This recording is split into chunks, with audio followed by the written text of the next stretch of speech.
Thank you very much. It's a great pleasure to be here. I'm also not a melanoma specialist. I treat renal cancer mostly, but we also do research in adoptive cell therapy in melanoma, amongst other things. And I think adoptive cell therapy, is a coming technology in a wide range of tumours, and hopefully it'll be licensed later this year as a first treatment in leukemias, particularly for children. So it's a developing therapy. There are complications that you'll see, and you probably know about some of them as well. So I'm going to just explain briefly what it is. So adoptive cell therapy essentially is using cells from the same patient to grow them up outside of that patient and use them as a treatment. And it can be done in a number of different ways, either isolating specific cells from the blood or from the tumour, and that's what tumour-infiltrating lymphocytes essentially are, and I'll talk mostly about that. Or it can be used based on genetically engineering cells, and that's what the treatment in leukemia is largely based on. That's based on engineering cells. There's a whole range of different things to do, and I think there'll be a kind of convergence as different technologies, and there may be advantages and disadvantages of both. So what is TIL therapy? So essentially, as we said, TIL therapy is an adoptive cell therapy. It takes cells from that patient and grows them up and uses them. And this illustrates the kind of the appearance. This is in the blood. You have very rare numbers of cells that recognize the tumour. Within the tumour, you have quite large numbers of lymphocytes, shown here in a bluey colour. And this is an actual melanoma stained and these brown things are T cells. So those brown cells are cells that are stained. And these are the things that we're trying to get out of the tumour and grow them up. And there are a number of different things going on here. You can see there's quite large numbers of cells, but they're clearly ineffective. The tumour is growing in spite of them being there, and the whole environment is probably causing suppression of the immune system and stopping them from being effective. So that's a very important part of the treatment. And this is not actually melanoma. This is colorectal cancer, but a very similar story is true in melanoma and a whole range of tumours, that the more of these cells you have in the tumour, the longer you'll live, and the less likely you are to relapse. And that's independent of what treatment you subsequently have. So that's very important effect. I think for a long time it wasn't clear what was going on, what was being recognised. It's now becoming slightly clearer what things are being recognised, and certainly more and more specific targets are being identified, and that may be one way that things progress in the future. I think when you take those cells out from a patient and grow them up, this shows this shows it in patients who we've been able to isolate the tumour-infiltrating lymphocytes, the cells from the tumour, and also grow the tumour. And this is a so-called cell killing assay, where this is all of the tumour cells alive, and this is when you incubate them together and they gradually get killed. And these are different types of melanoma. We can't grow tumour cells in every patient, and we can't grow TILs in every patient. We can grow TILs in about 90% of patients, but not 100%. The success of actually growing the tumour cells is lower. It's probably less than 50%. But in some cases, we can get enough cells to do these type of assays and show that they are clearly active. And we can do the same thing in a range of tumours, including kidney cancers and other cancers as well. So one thing that's important is this is not an entirely new approach. If you can see, this was a 1986 paper testing in preclinical models the use of these cells. And I think the original idea was that perhaps you'd just put the cells back and they would be effective after you'd grown them up to large numbers. But essentially, as you grow up through these lines here, you're adding increasing combinations. So this line where most of the animals are cured of their tumour, that combines chemotherapy and IL-2 and cells. So it's a combination of three things all together, and that's where most of the trials have been done. This illustrates the process. So it starts with surgery. You in theory can grow cells from a biopsy, but I think there is an advantage in having a large amount of tumour and a large number of the tumour-infiltrating lymphocytes. We know that the tumour is heterogeneous, and if you grow them from a small biopsy, you probably don't cover the whole range of tumours, and sometimes we even grow it from several tumours. So we would say it needs to be around 2 centimetres in size. It may be in one lump or maybe more than one lump, but that's what it needs to be. It can come in principle from anywhere except for bone metastases. Bone metastases, you can't easily grow them. The tumour is cut up into pieces, and then the cells are grown out. And this process is a bit variable. They can grow very quickly in 10 days or so, or they can take 3 or 4 weeks. Partly depends on how many there are, and partly depends on the nature of the tumour that they're combined with.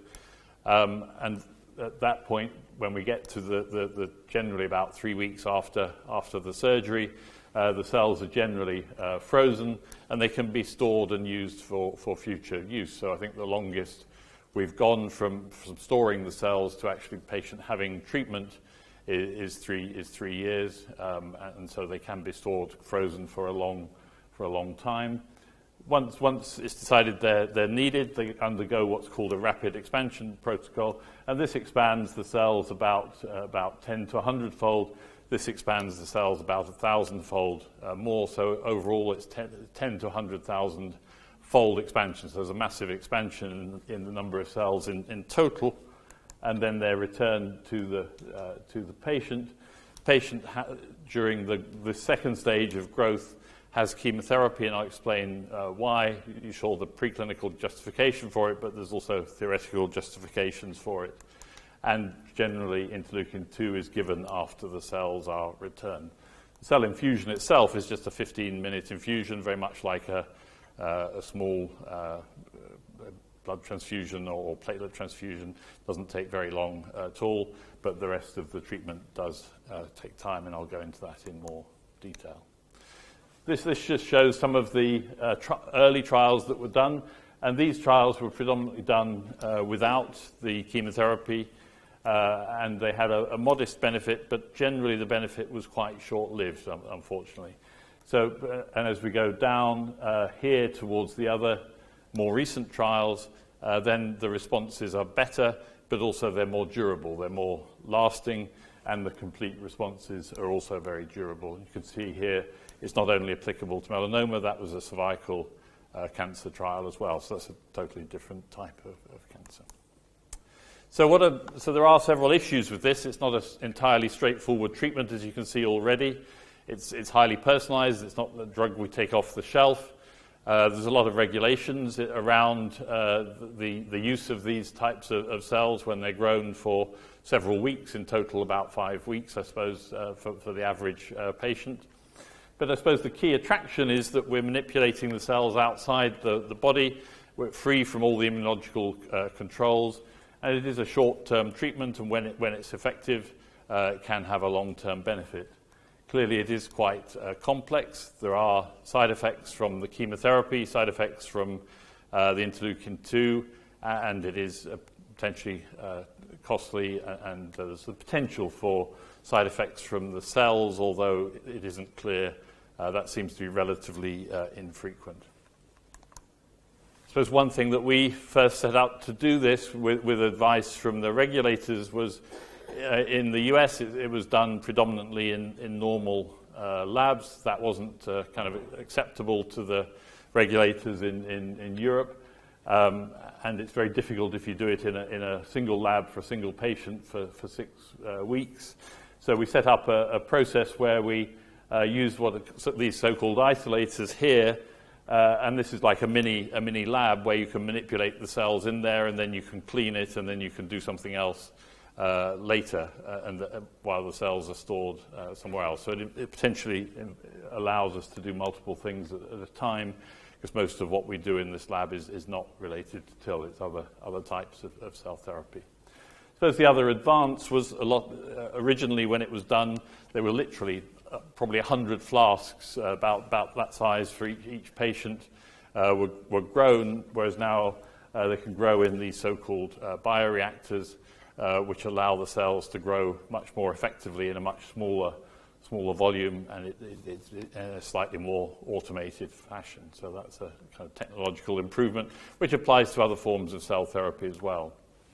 So why give preconditioning chemotherapy? And I suppose, as I said earlier, the environment within a tumor is hostile to the immune system.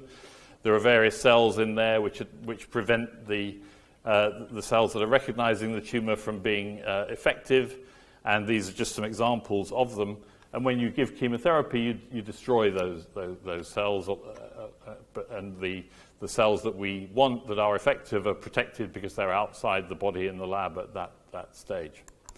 So it's the other thing that it helps is the so-called engraftment of cells. And what you really want these cells to do is live for a long time. These cells are, if patients have quite a large tumor, they're not going to get in there very rapidly. They need to migrate in, and that takes a period of time. You'll see in a few minutes that it can take quite a long time to get very good responses, and if the cells disappear after a week or two, they're clearly not going to be effective. And the body's reaction to chemotherapy is to produce so-called cytokines, which increase the number of lymphocytes, and that enables the cells that we put back to grow preferentially, and they probably grow another 100-fold when they're back in the patient.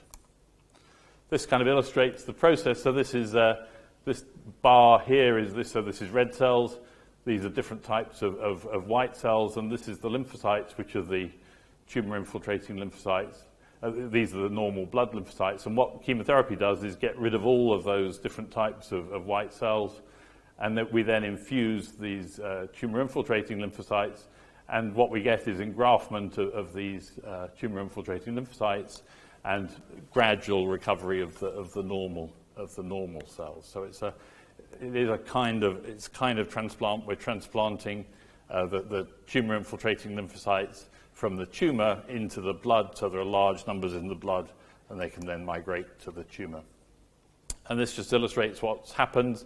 At the bottom here are individual patients, but this is the average. So you see there's relatively, this is the kind of normal number of lymphocytes in a patient with advanced cancer, and it's about half what it would normally be in a patient without advanced cancer. The chemotherapy gets rid of all of those cells. They disappear for about nearly a week.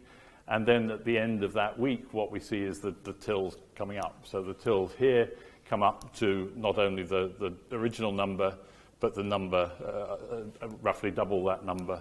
And the key is, though, they're totally different cells. So although the count looks relatively normal, these are totally different cells. You can see there is quite some variation between the patients. The patient who didn't engraft very well was the very first lady we ever treated, who'd had an awful lot of chemotherapy, and that may be why that was the case. Obviously, that doesn't happen so much nowadays.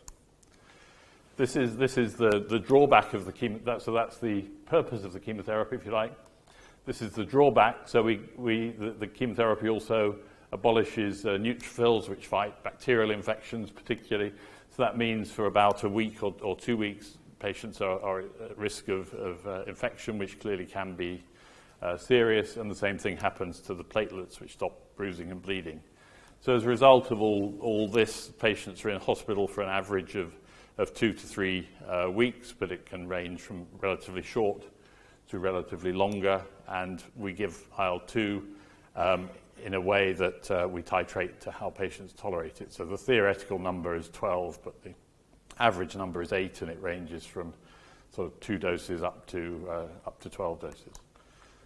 This is one example of a kind of what I would call is probably an ideal situation. So a patient who failed immunotherapy and B-Raf inhibitor therapy, and he'd had debulking, had a lot of disease in his abdomen, and had debulking of that, along with resection of lymph nodes to grow the TIL, and he had a one-off treatment, and when this was pre-treatment with disease that we knew had widespread microscopic disease, but also macroscopic disease growing back in his abdomen, as well as lymph nodes growing back, and he went into complete remission on his first scan, has never relapsed. So that's the kind of ideal situation, but that's quite small volume disease. and it kind of was planned up front before he had the B-Raf inhibitor. This is a young patient who'd failed multiple treatments, including checkpoint inhibitors and B-Raf inhibitors as well. And he'd actually had tumor resected from 2 sites, both from the lung and from the brain at different time points, and stored for use as and when it was needed. It had growing tumors in the lung. This is the center of the lung here, showing causing problems, and he'd also had a growing tumor in his brain. This was after 10 months, so it shrank very slowly and took about 15 months before it completely went to normal. The same story with the brain tumor. It gradually shrank without any other treatment. So I suppose patients with B-Raf inhibitors, I suppose in our experience, who've had B-Raf inhibitors can be a problem. The tumor can progress very rapidly when on stopping it. So this was a lady whose tumor was growing, but slowly on B-Raf inhibitors. She'd failed anti-PD-1 and checkpoint inhibitors, as well as a couple of experimental treatments. So she had a large tumor in her chest, and when she was undergoing the chemotherapy, we stopped the B-Raf inhibitors, and it actually sort of doubled in size within a week of stopping treatment. So that was very difficult. And in her, we had to go back on the B-Raf inhibitors while we completed the TIL treatment, because we were afraid it would grow if we didn't. Even though they weren't stopping it, they were inhibiting the tumor. So she had tumors in her bone, wrist. This is in her chest here, the one you can see on the chest X-ray, and this is at a site where she'd had previous surgery. It was growing back on the chest wall, and those all shrank down. Unfortunately, this one in her chest wall inside her chest here, didn't completely disappear, and it did eventually regrow in that site in spite of attempts at radiotherapy as well. So this is the outcome of all the patients who have treated with skin melanomas. So this is the survival. This is the response rate. So around just over half have responded. We've had a complete remission in 3 of those patients, and some of the others with partial responses. As I said, it can take 2 years for the tumor to disappear, so they may or may not become further complete remissions, but some of these partial remissions also persist for a long time, and so that's the overall outcome. Globally in the world, probably 500 patients have been treated in different centers, and the response rate is very similar, around 40 to 70%, around 50% on average. And again, you see complete remissions in every series, and most of them are very durable. And I suppose this is the key point, really. I think the partial responses that you see can be durable. So this shows the outcome by different types of response. So that's if you get a complete response, that's if you get a partial response, and that's if you get no response. So clearly, a proportion of patients who have a partial response may benefit for a long time, but certainly those who have a complete response very rarely relapse at all. So they can occasionally, but very rarely. And that's out for that's for 12 years. So the NCI, where that type of work was originally pioneered, they had data from both from animals and from actually a previous clinical trial that actually if you escalated the chemotherapy and added total body irradiation to the chemotherapy, that you could possibly make the outcome better. That clearly had big issues. It's a very toxic treatment already, and if you add a bone marrow transplant on top of it, it becomes even more toxic and more complicated. So this was quite an important trial. So they did actually compare the sort of standard TIL, if you like, which is the blue line here, with the more intensive treatment, and it really showed no difference between the two, either in terms of progression-free survival or overall survival. There may have been a slight increase in the response, but that was definitely outweighed by the toxicity of adding the bone marrow transplant. and the complete remission rate, which was the real objective, didn't change. It was 24% in both groups of patients. Clearly, these patients had to be very highly selected because they had to be fit and suitable for a transplant as well as for TIL treatment, so they're a clear subset of patients. So what's happening in the world as far as TILs go? The NCI, there are various trials of combinations of checkpoint inhibitors and B-Raf inhibitors with TIL, and certainly there's anecdotal evidence that you can get responses after TIL treatment to reinduction with checkpoint inhibitors, and I think the rationale for that is simply that you've changed the immune system. I think that there are no large trials, but it seems logical that if you've changed the immune system, it may be beneficial. This is different. This is actually giving the checkpoint inhibitors at the same time as the TIL treatment, and so there may or may not be more toxicity. There is a company in the US which is testing TILs, has started trials in the US based on the approach done at the NCI, and is in multi-center trials and may come to the UK. In the Netherlands and Denmark, and we were supposed to take part in it, there was a randomized trial which compared ipilimumab and TIL. I think, unfortunately, that although it's still going on in the Netherlands and Denmark, I think the advice in the UK was that wasn't really the right comparator, that things had moved on from that time. But there are nearly 40 patients randomized between those two countries into those two treatments. Obviously, they started as initially patients who had had no prior therapy and could have had ipilimumab. They're now mostly patients who've had an anti-PD-1 antibody and have moved on to IPI or TIL as a randomized trial. So that is going on. So obviously melanoma's a spectrum. There are different types of melanoma, and there are certainly significant numbers of uveal melanomas.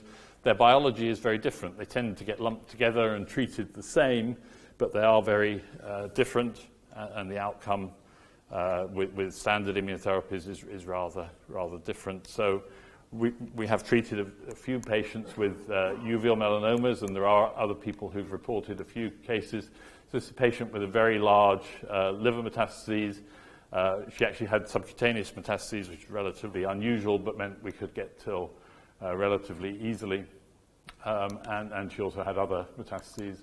And she had a clear response after failure of Delcath and other therapies for these liver metastases, with clear responses of all of the sites of disease. Unfortunately, that wasn't durable. It lasted about a year. Just a couple of weeks ago, there was actually a report from the US doing this in uveal melanomas in a larger number. In 20, just over 20 patients were treated, and this shows the responses. So when it goes down, there's a reduction in the tumor. When it goes up, the tumor didn't respond. So the vast majority of patients had some form of reduction in size, some complete disappearance. And the overall response rate slightly lower. I guess it's quite difficult to compare. The numbers are very small, but it was about a third of patients had some form of response. Only one was complete, but again, as I say, that's quite a small number, but is ongoing for a long period of time so far. So, and this shows sort of what happens to individual patients following the tracks of the tumor size there. So, where are we going with this? I suppose we're trying to develop this further and try and make the treatment better and also understand how it works. So I suppose this is what we're using at the moment and going this route. I suppose the treatment that I told you about in leukemia uses what's called a second generation product. So it adds effectively a second signal to the T cell. T cells to be optimally activated need more than one signal. The TILs have one signal, and that seems adequate, at least in some patients. But if you add a second signal, you can potentially enhance the effect, and there are a number of different ways of doing that which are being explored. Most of them need engineering of the T cell. The other thing that's being done is to try and identify what these cells are recognizing. and there are different approaches to that. One perhaps is to identify a common target that can be used as a kind of off-the-shelf treatment that's a kind of ideal scenario. I think we're quite a long way from that at this point, but it is potentially a way forward. I do think that there is a lot of value in the TIL that we use attack the tumor in multiple different ways. When people have looked in detail, you can probably find 10 different targets. So it's not one target that's being attacked, it's multiple targets. So I think it may be that it's an advantage to have multiple different methods of attacking the tumor as opposed to just a single one, as it makes it harder to get escape. So this is clearly the aim. This is where we are now, I guess, if you like, that you can get long-term benefit in a proportion of patients, probably 20 to 30% of patients. With the next generation, hopefully it can be pushed up. That's kind of what you get in leukemia. Whether we can do the same in melanoma or other solid tumors, obviously we don't know, but that's the hope. So to conclude, clearly TIL therapy can be extremely effective and produce durable benefits in some patients. It clearly isn't effective in all. It is quite a toxic treatment, but I believe that the effectiveness is in large part because it attacks in multiple different ways and prevents escape. I suppose in principle it's applicable to a range of tumours. The process can be improved and standardized further and developed in other tumours, and we're looking at that. I suppose hopefully it can become a standard therapy. There are obviously issues, particularly with funding in the UK, and that's something we need to grapple with. But in principle, I suppose always the patients that I feel are particularly sad about are those who've been having a number of treatments, and they've had surgery 3 months ago, and that tumour's in the bucket, and then I see them and they want to have TIL, and so they have to go through surgery again. And so I think that's something to be avoided. If the patient may come to have TIL at some point, then I guess that's ideally when they're having surgery routinely. Then ideally that tumour would be stored for future use. Obviously there are practical issues, cost issues, etc. around that. But I think that's the ideal scenario, so that you're not trying to produce the TIL in a situation where the tumour is desperately growing and the patient has no other options. It's fighting against time. And although there's no firm evidence, it makes common sense that if the tumour is very bulky, it's going to be hard to get a complete remission. If it's relatively small, it's more likely that you'll get a complete remission. I suppose in the future, we're working hard to engineer the T cells and make them more effective. I think that is probably a few years away as a minimum. Clearly will need to be tested in trials. Clearly there is a possibility they could be more toxic as well as more effective, and that's something that will need to be tested. So I suppose there's been a lot of people who we've worked with over the years, particularly the Cell Therapy group in Manchester, that eventually, unfortunately, we did have a large trial funded by the MRC, but unfortunately NHS England declined to contribute their share to the trial, so that meant we haven't been able to do funded trials in the NHS in England, unfortunately. So that didn't happen.